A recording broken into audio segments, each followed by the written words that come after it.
The Australian economy seemed to be in such good shape after we emerged from lockdowns, and then a bunch of external factors affecting global supply chains combined with all that extra cash in our pockets to create, suddenly it seems, an inflation problem. Central banks across the world have responded to rising inflation by increasing interest rates, and our very own RBA was a little later than many in starting the rate hike cycle, try saying that quickly, here in Australia, and there's been plenty of debate in economic circles over whether they waited too long. And now the debate is shifting to whether interest rates are in fact the most effective tool for controlling inflation. Is it possible that the tried and true ways of managing the economy have actually stopped working? Welcome to The Elephant in the Room. This is the podcast where we love to talk about the big things in property that never usually get talked about. I'm Veronica Morgan, real estate agent, buyer's agent and buyer's agent mentor, co-host of Foxtel's Location Australia, author of Auction Ready and co-host of Your First Home Buyer Guide. And I'm Chris Bates, mortgage broker, recently ranked number 5 in Australia out of over 18,000 brokers in the annual MPA Top 100 Mortgage Broker Awards. Before we get started, I need to let you know that nothing we say here can be taken as personal advice. We always recommend you engage the services of an appropriate and experienced professional. Today, we've invited economist Warren Hogan back to the podcast to help us understanding the current state of the economy. When we first spoke to Warren back in episode 75, if you can believe it, in 2019, interest rates were falling and there was talk about a recession. Now rates are rising and the spectre of a recession is rising again, albeit for different reasons. Now, Warren has an extensive background in banking and treasury, and since we last spoke to him in early 2021, he's been awarded an honorary doctorate from UTS Business School in recognition of his contribution to Australian economics and his work on the economic impacts of the pandemic. And last year, he's also set up a property research facility, shall we call it, for Halo Technologies, an Australian listed equities analytics and execution platform. And he's now producing analysis and forecasts for Australia's residential property market. So it's really good to see you again, Warren. What's been happening since we last spoke? I really appreciate your time. Thanks for having me on. Since looking forward to it. Warren, I'm pumped to chat to you again. Always found the last 2 chats super enlightening and learned a lot. And I've been seeing your name pop up a bit, as your name gets around in lots of different press, etc. And I've just seen your stance being a little bit different and a little bit more, forceful, a bit more hawkish, maybe a little bit more like the RBA statement this last month, right? Have you felt like that? You've been a little bit out there by yourself when everyone else has been playing the safe lane and, probably taking the more like what people thought was the general consensus rather than what you were seeing. Yeah, no, it's right. I mean, I had my 4.5% cash rate forecast back in August, where I think the consensus was something like 3.1, which we've already gone through.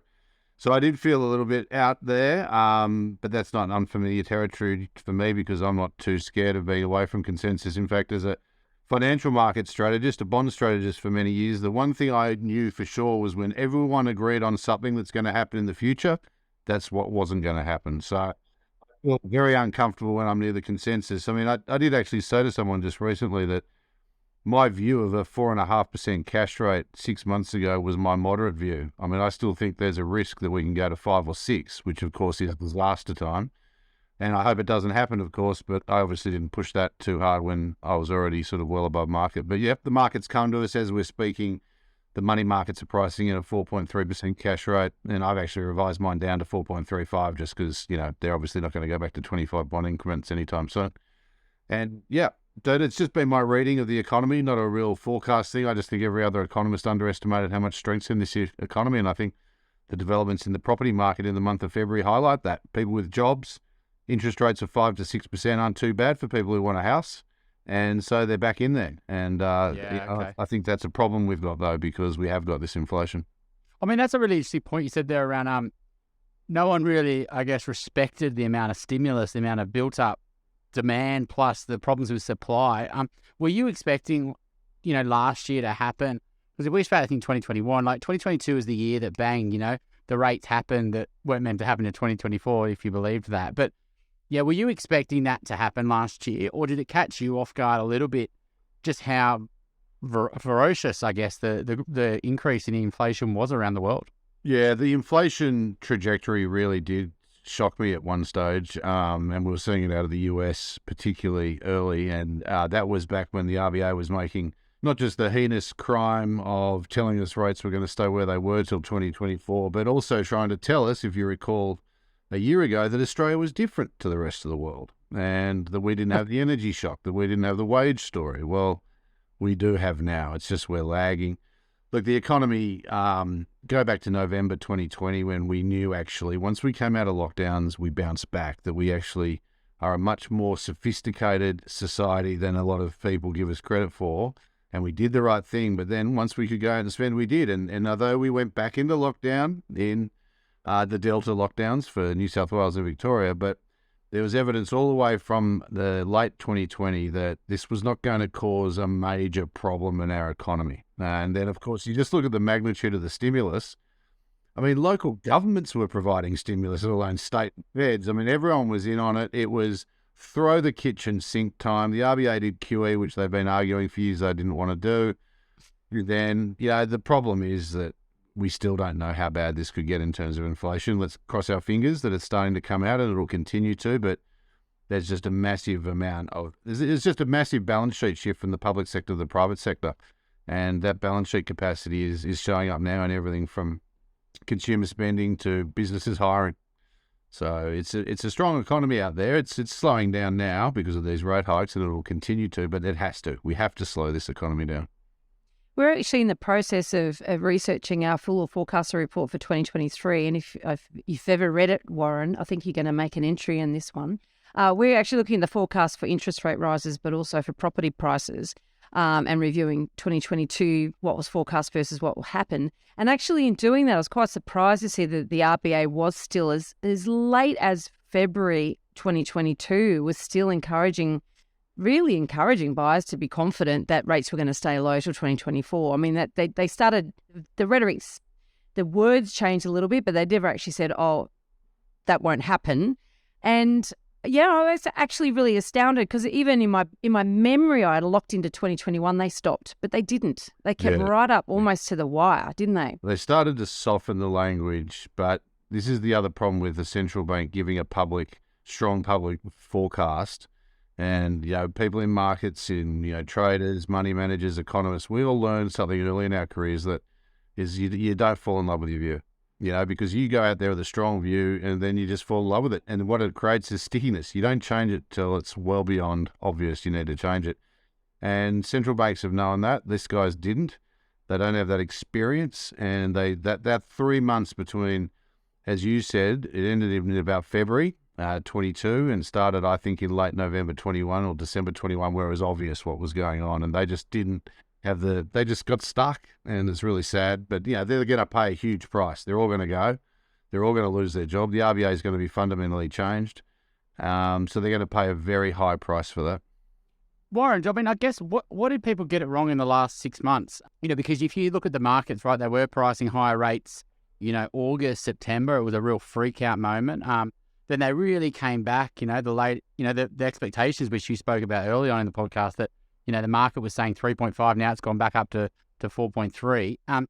What did they get wrong? But now they're realizing around the inflation story that the market is going to take a while. This is going to be stubborn. It's going to stay high for longer, or, we're going to get wage inflation. What are we not getting that we've now finally realized? Well, I think the main narrative that caused the banks and others to be very cautious in their views on how far rates needed to go was this idea that the rate hikes were going to knock all these mortgages out and tumble the economy into recession.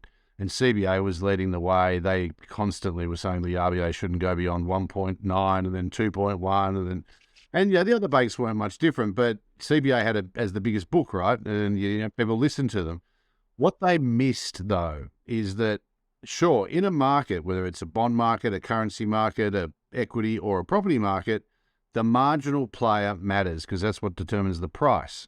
But in an economy, it's the bulk, it's the median that matters. And of course, we've got this environment, not because of what's happening with rates necessarily now, but because we had them so low in the pandemic, where we're knocking out a bunch of people who borrowed rates at levels that they probably should have never got to in hindsight, right? They were so far below the long-term average, which now the RBA is having to correct, raise rates very quickly, and there is marginal distress. So we're seeing a lot of distress I'm actually surprised that the bank numbers show so little arrears. It's going to rise. We all hear the stories of people who are right on the edge. And, Australians do actually pay their mortgage until the last, bowl of rice is eaten and then they can't afford anything but.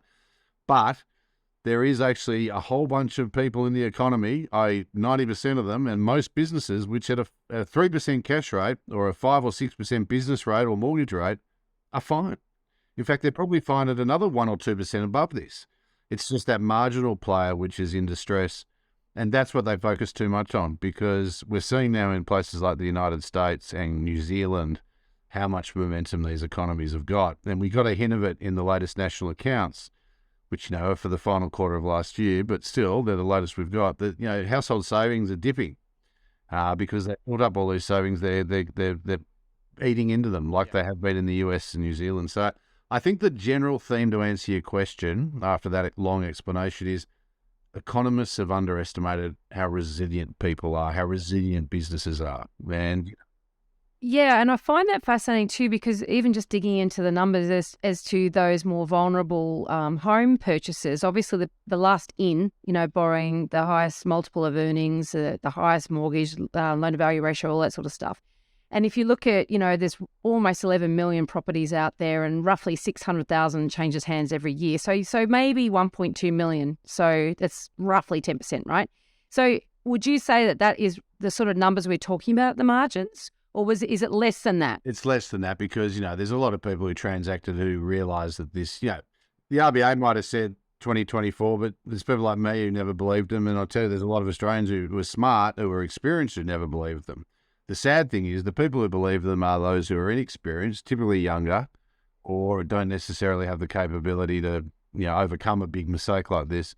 But yeah, the number's got to be lower. I'm hearing everything from, tens of thousands to 300,000. We don't know. If you look at the bank's results that came through in February for the final quarter of last year, or the final half of last year, they've got record low arrears on their mortgage books. So, I just saw some stuff from Ilion, and their numbers are only just creeping higher in terms of, counts overdue and stuff, and that's more generally, not just mortgages. So, yeah, look, the numbers will be lower, and the fact is, I think if we try and guess those numbers, it's an impossible game. You've got to look at the consequences, and, from the RBA's point of view, the solid results for the Australian property market in the month of February are bad news, because it shows you that maybe rates have to go even higher. So I think Veronica makes a really good point, and we have the interest rate conversation, is that, basically you're not affecting everyone in the economy, right? The retirees are benefiting from higher interest rates when they've got money in cash and things like that. And your point really around the resilience of the borrower at higher rates, I think a lot of people, do think this fixed rate cliff and, it's going to be this Armageddon situation where everyone can't afford their mortgages. And I think you can see, with retail spending and things like that, people are still out there enjoying their lives. They're not saying, I can't handle these higher rates, which that was the rhetoric last year, that would have these higher rates of interest rates and everyone would cut their spending back. And that's maybe not what's happening. So we've got to go even higher to force people to really slow down. I think the banks have already came out last week. I think NAB, Westpac and CBA both said that they would do all sorts of things for that 1% or that 10% that you're talking about. Exactly right. So they're going to get enormous support. APRA are going to allow the banks to do it, extending loan terms, interest only, no repayments. If they can genuinely say that, maybe they're looking for another job or, like that. So this sort of Armageddon and the marginal buy thing's an interesting thing. Chris Joy's very out there at the moment, talking about this fixed rates cliff and this is going to lead to further house prices. But then when you look at the results recently, it's all coming back to that marginal buyer, right? Much lower listings and enough buyers out there willing to buy at these prices. And so that's why you're getting support. Is that sort of your take on the market broadly where, people are starting to realize that cut back in listings plus enough buyers out there is starting to support certain markets? Not everywhere, but that's what we're saying. I think so, yeah. And I think your point about the banks, the banks are going to take some responsibility. I know the RBA said certain things and APRA has their buffers, but in the end, the banks are the ones lending our money that we deposit with them to these people. They've got to take some responsibility. And if they end up lending to marginal players at a zero cash rate or a 2% mortgage rate, and suddenly that turns around, well, maybe they need to take some responsibility. So I think the hardship piece will be a big part of what's happening right here. And then, in terms of the market, I think we're seeing some people who have been realised, well, wait a minute, maybe this doesn't work for me, getting out, but we're not seeing genuine forced selling. The banks won't create forced selling because that just undermines that whole book. But I think we might get a bit of a bounce in the housing market through autumn. It won't be spectacular, but it'll stop this run of 1% declines every month that we've had through the back half of last year. Then the end game of all of this, remember, the ultimate goal of all of this is to get rid of the inflation. The inflation is what's putting misery into the economy. That's what's killing low-income earners and retirees who've got no flexibility with their income. Their cost of living is going up. This is the thing that's got to be dealt with. And it's all about what level of interest rates, how slow does the economy have to be to take that inflation risk out. And we don't know. It's going to take the whole year, but I suspect it's going to need to see a significant enough slowdown that we're going to see some job losses, and then that's when we'll start to see a bit more fireworks in the housing market in the back half of the year. So I think you're right in the short term, but I still think there's another wave of distress, and that's on that view that the cash rate gets up to 4.5 in May, then they pause. And, let's all cross our fingers that's going to do the job. But even then, I think you're going to see a bit of a nasty combination of the filtering through of the post-mortgage clear, filtering through to people's variable rates, and then, of course, some softness in the labour market. So a couple of things there. One is that we're recording this on the 1st of March. We'll go to air in a few weeks. And you're probably referring to CoreLogic data. They come out with a hedonic index every month. And it actually showed a very, very small increase in dwelling values in Sydney, 0.3. And that's the first one since, I think, January last year. So that was the peak of the Sydney cycle. And every other market is in negative, but that rate of decline has been slowing markedly for most of them, although it just picked up for Adelaide and Brisbane, didn't it? But anyway, so overall, though... Hobart's not looking too good. No. So overall, well, you could have a whole episode on that one. Overall, the rate of decline is slower, but also just seeing some green shoots in Sydney, and people could get very excited with that and run off with that. But the reality is, I know, being on the ground in Sydney, that February is typically the strongest month, often purely because you've got more buyers and sellers. And that is just a function of Christmas and the slowdown and being an auction, a largely auction-oriented market. So that's sort of what we're talking about here, if anyone hasn't noticed that data. And interestingly enough, at the beginning of February, when CoreLogic released their data for January, which showed price falls across the board, there was very negative headlines around the property market. At the same time, we were seeing record numbers at open houses and some crazy activity, which we've, a month later, we're seeing that evidenced in this data. But will that survive, or will that just dissipate as more listings come on the market? I guess that's probably my thoughts. But in terms, back to the interest rate question, we're saying, they've got to go up because a big chunk of our economy, like you're saying, that the big middle of our economy is not impacted or has not been impacted by the sharpest run of interest rate rises in history, or certainly in decades. So will interest rates really bite at some point? But given that they really do impact the margins, much more than they impact the rest of the economy or the rest of the players in the economy, surely there must be other tools that the RBA or our governments could utilise. Or is it really truly that's the only one? Oh, no, there's heaps of other tools. It's just that politicians control them and they're hopeless. In fact, we've got a federal treasurer who's willing to pat himself on the back because he's not pumping more money into the economy, i.e. spending the boom from the commodity prices that he's had over the last little while. But the real hidden one that no one's talking about is the states. Between Dan Andrews and Dom Perrottet, they're investing and throwing money at this economy like there's no tomorrow, and that is just creating so much inflation pressure, and that is putting all the pressure on the RBA. Now, if the federal treasurer wanted to take responsibility for fiscal policy, he'd actually start cutting the public service. And funnily enough, with such big labour shortages throughout the economy, it wouldn't be a bad time to maybe trim the public service because they'd be able to get jobs elsewhere. But no, this is the government that won't do that. And of course, the states that just have no political opprobrium for overheating the economy. They don't bear the political consequences of that. And obviously, they don't care about anything but getting re-elected. It's quite disgusting, actually, what's going on in Victoria.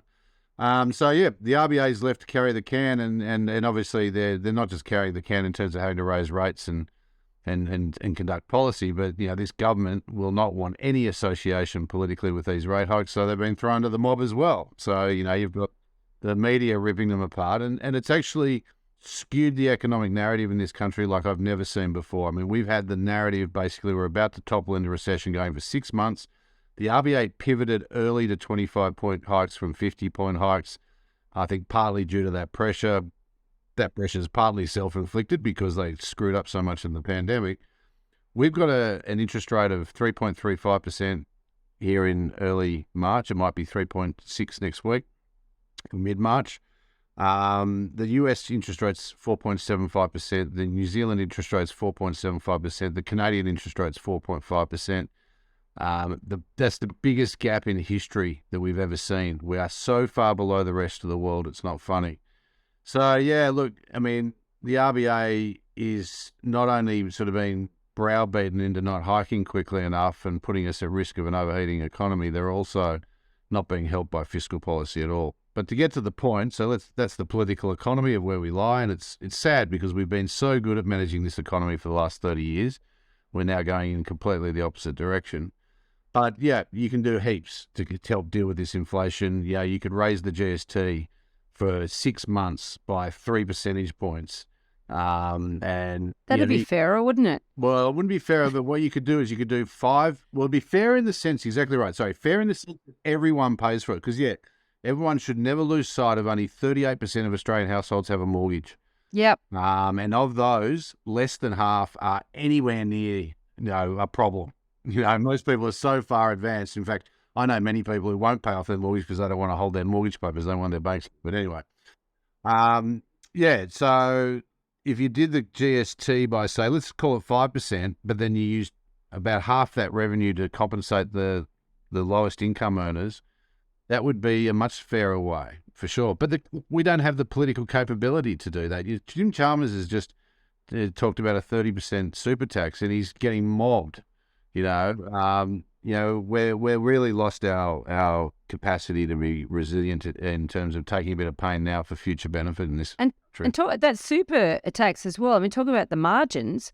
I mean, isn't that basically going to impact 36,000 people or something? It's such a small that have got 3 million or more in their super balance. I mean, I get that you don't want to muck around tinkering with super causes like a trust and all that sort of stuff, but at the same time, I think that's exactly, you don't want to change it. I think the other point is that I think the worrying thing with that is it's not indexed. So we keep getting inflation like this, then we're all going to have. Oh yes, you're right. But yeah, your point's exactly right, and it's not the RBA's fault. And the other point about this blunt instrument called interest rates is that's fine to sort of get all worried about it as you're jacking them up and causing distress, but don't use it on the way down then. And this is my argument for over a decade, is that we overused monetary policy all around the world, that the interest rates should be used much more sparingly. And what they should be trying to do is always establish what's a neutral or an interest rate that's not going to hurt or hinder the economy, and then only just occasionally deploy it when we need it. But of course, it's just interest rates have been lower than they should be for a decade now, and now that the inflation's come, which it was always going to do eventually, they've got to deal with it, or else you can't remember that if we let inflation get away from us, the cost of getting rid of it and the damage it does to the economy in the meantime is nothing we've seen. It's nothing like that. Was our last recession, was getting rid of inflation in the early 90s, and it cost us. There's people who are scarred to this day because of lost businesses, family homes, that sort of thing. So what do you think the case is? Like if you in your mind, your scenarios, like scenario one, hopefully if the RBA listen to you, they bump it up to say, all right, and that puts the genie back in the bottle, right? And then you just mentioned there the RBA are very blunt, right? So then they're probably just going to cut rates, right? If they get it under 3%, they're going to be like, okay, well, party's over. And do you think they're going to be rate cuts? And then, but the worst case scenario is it has to stay at 4.5 or go higher for multiple years, and we get a wage price spiral. I mean, I know you do a bit with Judo Bank. I mean, talking to a lot of business owners and into business lending. I mean, are businesses starting to say, hang on a sec, let's not go gung-ho here on hiring and let's not borrow money, like through your knowledge, because that'll slow things down. Even if the state government's not doing it, if people stop hiring and giving pay rises and people stop asking for pay rises, maybe because they're a bit worried about their job now, yeah, do you think we're doing enough? I'm on a personal mission to help more people make better property decisions.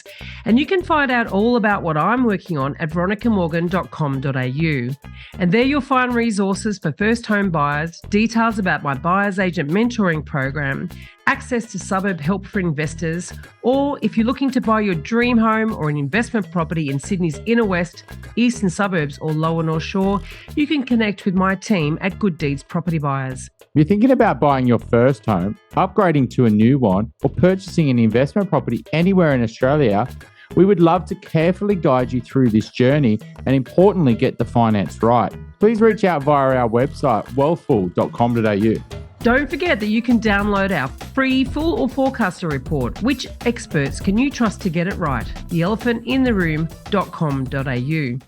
We're getting there, and we're not there yet. The latest, I do meetings with business leaders, mid-sized companies every week. The last few weeks, all our pressure's still there. It's not as severe or as acute as it was. The reality of the business community, it's not about every business slowing down. It's the fact that we're probably going to have to knock out about 5% of Australian businesses. I lose them. They're zombies. They probably don't have a long-term future anyway, and that's where the stress is going to come there. And that releases people working for them to go and work for other businesses that need the labour. But that in itself is a podcast, so I won't dwell on it. But to your point about the rate hikes, to be very clear, I think that any rate hikes we get from here will be matched by cuts within 12 months. So at the moment, I've got the cash rate getting to 4.35 by, let's call it the end of winter, the start of the spring selling season. That'll really start to get traction. The economy will slow through the middle of 2020, end of 23 and into 24. But then the RBA starts cutting mid-24 and they take it back down to 3, something like that where we are now. I think the RBA cash rate will average about 3% over the next 5 years. That's, I think, a good mind to have. I don't think we're going back to zero. We don't want to go back to zero. That's not a good place to be. So your mortgage rate will average probably 5 or 6. Now, fixed rates probably aren't all that attractive right now, maybe right now, but they're going to disappear. The bond yields are going up as we speak. And yeah, there will be that relief. But look, let's hope, because, there is this risk factor, which people don't talk about, but it's really actually what we've got to avoid, and that's letting inflation get entrenched, that wage price spiral, if you will. It's not happening now, and it never was going to happen now, but if we don't slow the economy in a timely manner, and we do let inflation get entrenched. I mean, just think about this. The US Federal Reserve put the US economy into recession in 79 and 81, and that got rid of the inflation.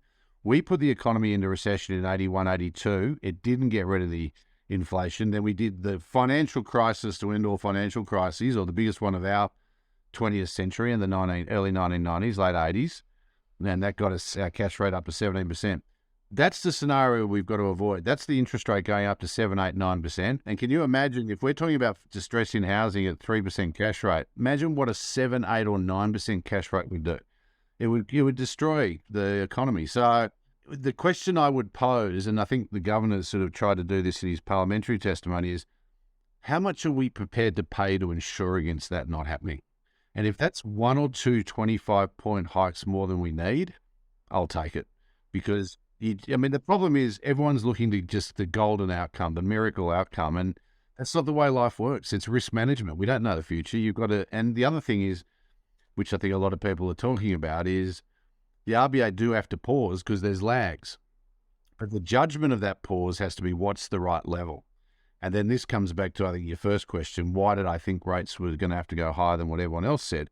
It's because real interest rates, that's actually what matters to economists. And at the moment, the real interest rate is negative 3, 4%. It's miles negative. It's got to get up to 1 or 2 to have any chance of slowing the economy down. Now, hopefully some of that increase in the real interest rate will happen because inflation falls. And we've got an evidence in the monthly number today that that's starting to happen. But it just tells me a 4% cash rate's, you're not going to get inflation down to 4 for at least a year. So the cash rate has to get to at least 4, if not a bit higher, to ensure against this economy continuing to develop the inflation. So Now, I've never heard the term before, real interest rates. So I love doing this podcast. I get to learn something every time. Can you explain for people like me what that means? Same as real wages. So real wages is what we get paid minus the effect of inflation. So if your wage goes up by 4% and inflation is 8%, which is basically what's happening now, then your real wage actually hasn't kept your pace. It's gone backwards. Yep. It's just the one minus the other. So the real buying power, effectively. Yeah, and it's the same with interest rates. If an interest rate, let's call the mortgage rate 5%, so take off the inflation rate 8%. Well, it's -3. Right. And economists actually, and me as an economist and all other economists, use the real interest rate to model the economy, but most importantly, to model things like fair value in the housing market. And if there's absolutely no evidence of an economy getting rid of inflation with a real interest rate, well, below zero for sure, and below 2%. You know, in 2008, the last time we had some inflation, the real interest rate went to 3. In the late 90s, it was 3. In the late 80s, I think it went to 4 or 5. Now, you think about if we needed a 3 or 4% real interest rate and then add on, just say, 3% inflation, well, that's a 6 or 7% cash rate. So when you start looking at it in those terms, you start realizing, Jesus, actually, our interest rates are low. And this is where people, again, have missed it. They think about the change, and the change matters because that's people suddenly having to change their behavior. But for the overall economy, it's the level that matters. And that's a big reason the RBA's changed its tune, is that they know that they have to get the rate to a certain level. The thing the RBA were hoping late last year was that the world economy would go into recession. Remember Jim Chalmers coming back from Washington? Oh, my God, the world economy is terrible, and the RBA is saying it's terrible. Well, when we went on holidays at Christmas and into Australia Day, the US economy stabilised. The European economy didn't go into an energy-induced meltdown. And, of course, China reopened. And suddenly the world economy is not the end of the world. And suddenly, oh, my God, we're not going to get bailed out by a global recession like in 2008. So that's part of the reason the RBA was sort of hoping that they wouldn't have to do these big rate hikes. And it's also part of the reason that in February they changed their tune and caught everyone by surprise. I just had a friend visit from London last week, and I was asking, always do, what's happening over there? What's the mood like? And he was saying pretty diabolical still. People are very concerned around energy. They're very concerned around inflation. There's lots of striking going on. There was last year when I visited in the middle of the year, and in public service and key worker roles.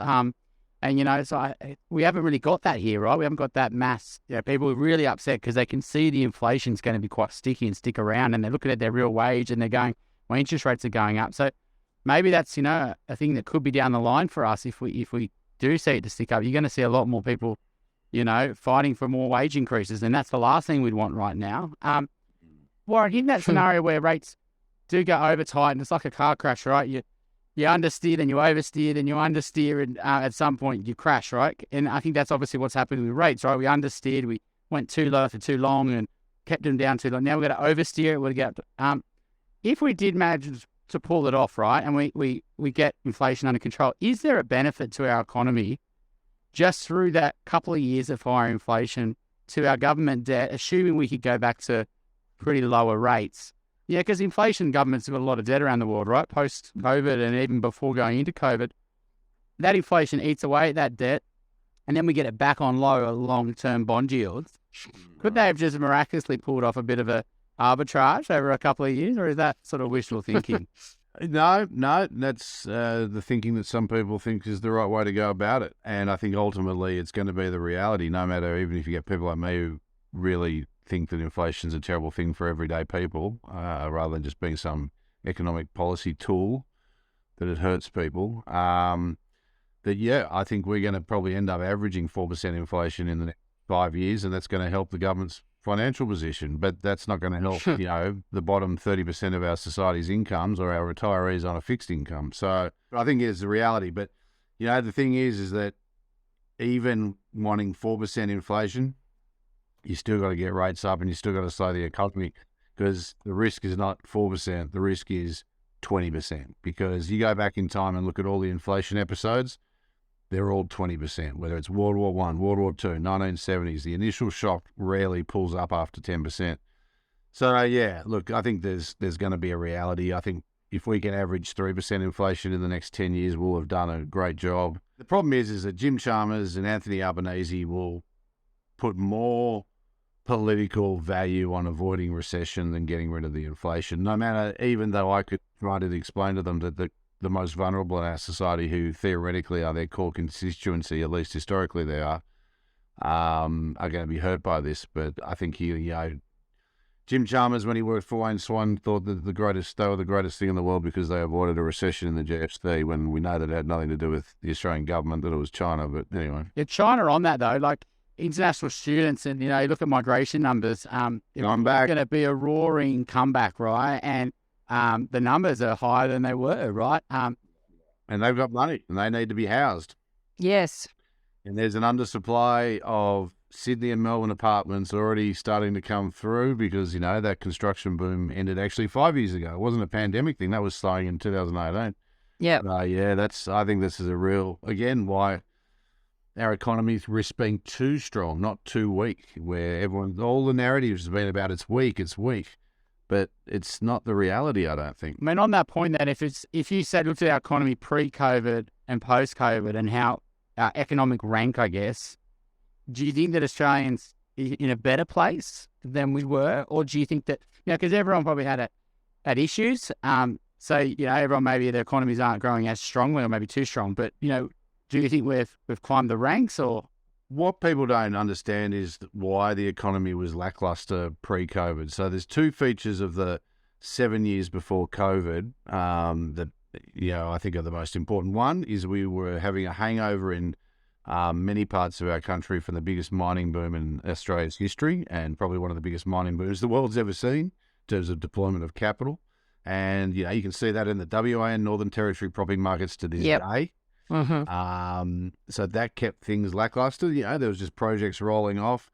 And then the other one was the massive shock that was the rise of China and other emerging markets in manufacturing. And that not only had the effect of keeping prices down for goods, because they were all offering cheap goods into the world, it meant that our manufacturing was being offshored. And I did a big study on food and grocery. It's just manufacturing is grinding down. So if you've got a big chunk of your capital stock being taken overseas, then you're not going to get any business investment. You can't grow business investment if a big chunk of it's falling. So the economy prior to the GFC, prior to the pandemic, after the GFC, was not, a star-like performance, but it wasn't as bad. It wasn't some failure of policy. It was a hangover. It was part of the global scene. So I actually think we're in a much worse position now. And the main reason I say that is that real wages in this country today have gone back to where they were in 2010.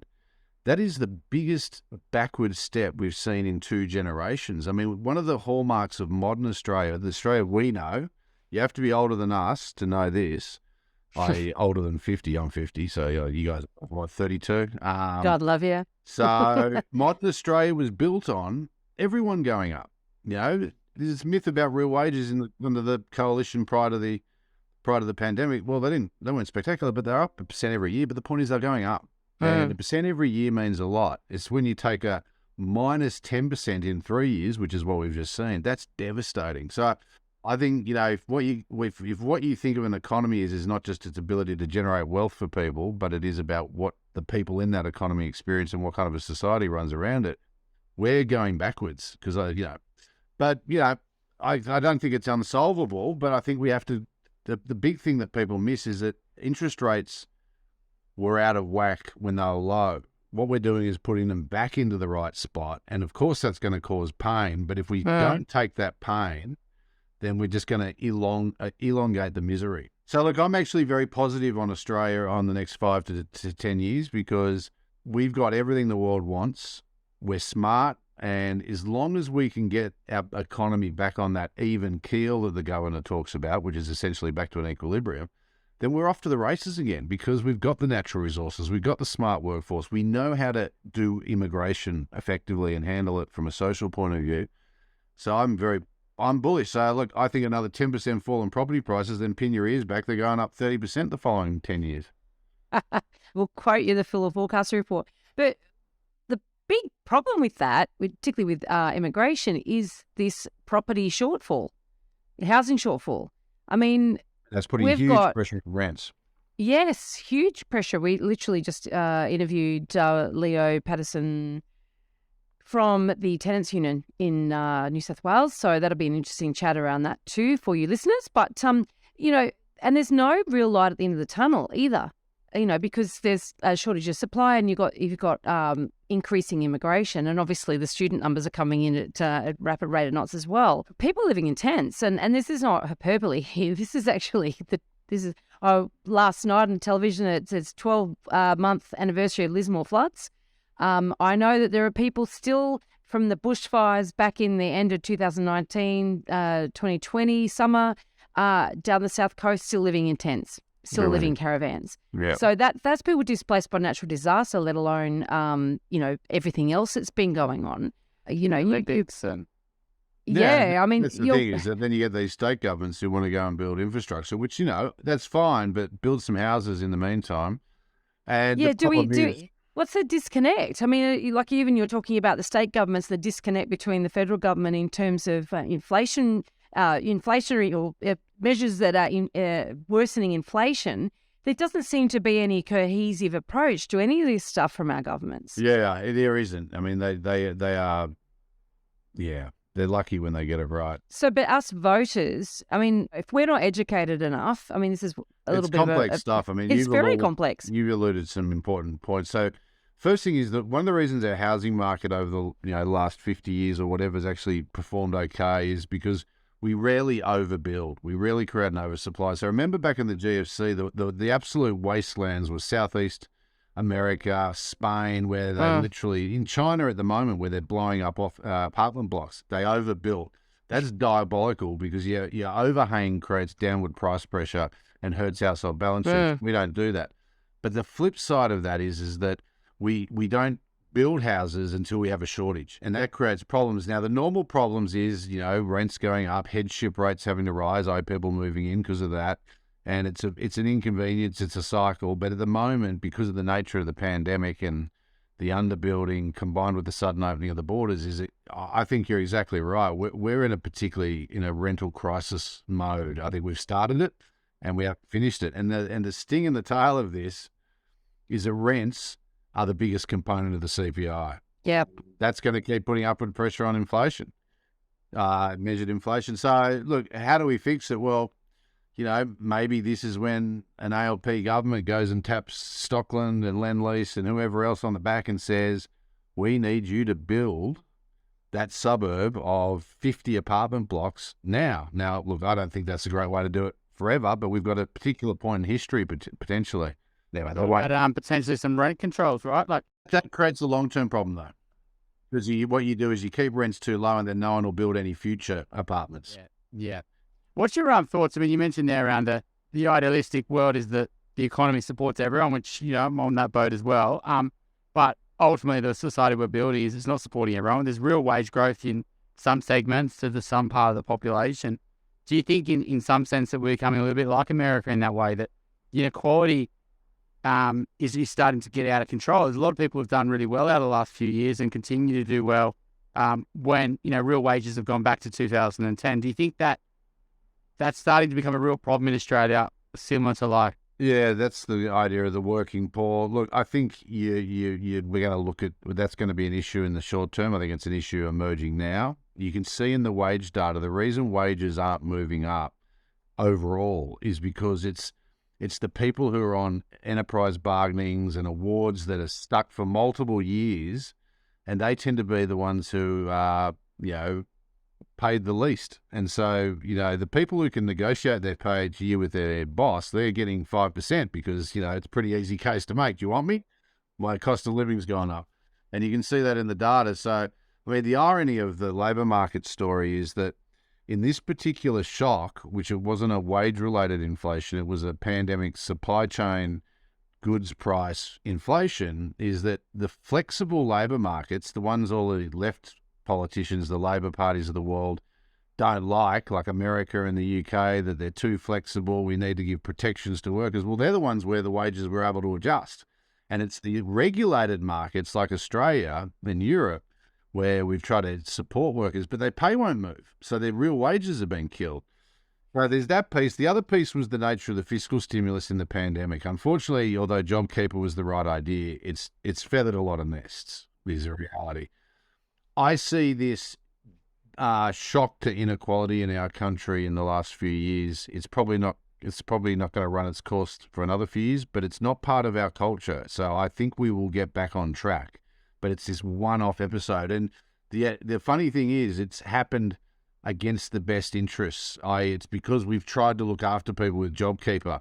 It's because we've tried to protect the people with the regulated labour market. It's the irony of that's caused it. That's why I don't think it's a permanent feature. But back to the original point, unfortunately, it looks like we're going to have the potential for a bit of an underclass of working poor, where they've got jobs, but to pay the rent and to feed their children and all the things that in Australia we take for granted, it's going to take most of their money, if not all. And leads to a stronger, more likely Labor government over the next couple of decades, like let's say the next decade, and then policies like what we saw in super, and they're going to get more sticky fingers to go into other policies like capital gains tax exemptions on investment. Hearing again, and because that problem was growing and has only got further worse, and now they're going to get in government and they're going to get majority and they're going to potentially get these policies through. Do you see that'll be the story of the 2020s rather than what we saw last decade? Yeah, very much. So the super changes recently announced are going to raise $2 billion a year in extra revenue. My estimate of what they need to close the budget deficit, i.e. not to cut spending but to raise taxes, is $40 billion. So they've done 2 of 40, they've got 38 to go. Hence why people are looking at that tax expenditure list as like a hit list of how they're going to raise taxes. Yeah. I'm all for fairness. I don't believe our society works unless it's fair. That doesn't mean everyone gets paid the same. That's not what I'm getting at. But so look, they are going to have to get to work. It's all about it from an economy point of view is trying not to undermine the performance of the economy too much. But, whether it's 3 million or 4 million, I think most people in Australia say that's pretty fair enough, right? You're giving tax concessions to people who've got it pretty good. I mean, it's not kicking in for 3 years. It's actually a 20, 30-year asset, so you can change your plans. But I think the spirit of what you're saying is right. I don't think it's the next decade. I think it's the next 5 years. But as always the case in Australian history, the ALP will overstep the mark. We'll kick them out and the Liberals will come back and tidy it up. And that's the cycle, right?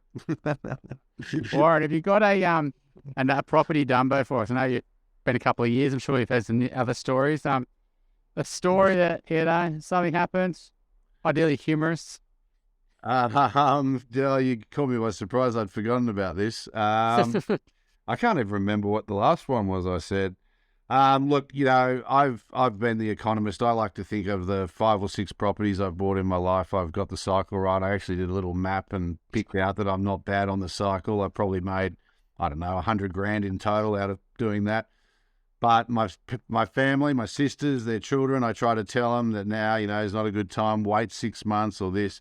And all they do for the last 25 years is I am just known as the guy who's negative property.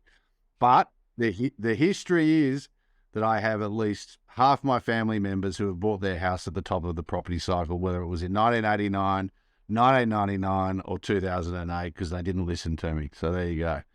Well, if they bought a good asset, it won't really matter. Exactly right. And that's the thing is that when you're buying your own home, it's a 40-year asset. And your life cycle's got to dominate your decision making. But more and more Australians are investing in property. I believe it's a healthy thing. Not all of us want to own, and we need that rental stock. I think we really need to get that going, and it does matter then because it is an investment, and you do want to buy property when it's cheap, not when it's expensive. Well, it's funny though, but even then, it comes down to asset selection. That actually trumps timing the market. We've modeled that out, but. What is interesting is that investors are typically late to the party. Yeah. And I had to laugh. What was I listening to only the other day anyway about investors starting to come into the market now, when some people are calling it the bottom of the market. I'm not necessarily in agreement or disagreement of that. I'm just watching. But the very fact that so many investors are coming in, apparently, according to this latest data, I'm like, well, that says to me it's got further to go. Well, the bottom is past because investors are usually late. But I'm tongue in cheek there. Do not take that as a prediction. Because investors, it's like all these people that are now actually, if prices did just rise slightly in February in Sydney, a lot of those people would have been ready to buy last year, and they're all waiting for the bottom of the market. It's like, you know what? The bottom of the market hits before you realize it. So it's a very difficult thing to time the market. But they do tend to pile in just before the peak. Yeah, exactly. Sounds like you don't get the call, Warren, though. Like, Uncle Warren, I'm not going to call him because he's just going to tell me not to. I don't get the call. I'm just a big bear on property, apparently, even though I've done more transactions than any of them. Also now I'm a professional research guy, but there you go. But, he's going to talk me out of it. Yeah. You know what? My father told me this when I was a young boy. If they don't ask for your advice, don't give it. Yeah. So we have the same issue. Don't worry. The amount of people that ask then don't take it, and then don't ask it, then you just sit back and think, oh my God. Yeah. Well, the easy decision is to be the facilitator, the positive person. Don't worry, pin your ears back, son. She'll be right. Yeah. Well, you'll be fine. Another anecdote from a career of forecasting advice, going through to world's biggest hedge funds, fund managers, property investors, you name it, is when I give them something good, 6 months later, it was actually their idea, but I'll be remembered when they give them something bad. So I can never win because it's their idea when I go to them. Poor Uncle Warren. Exactly. Really appreciate your time, thanks Warren. for having me on the show, guys. I look forward to the next one. Excellent.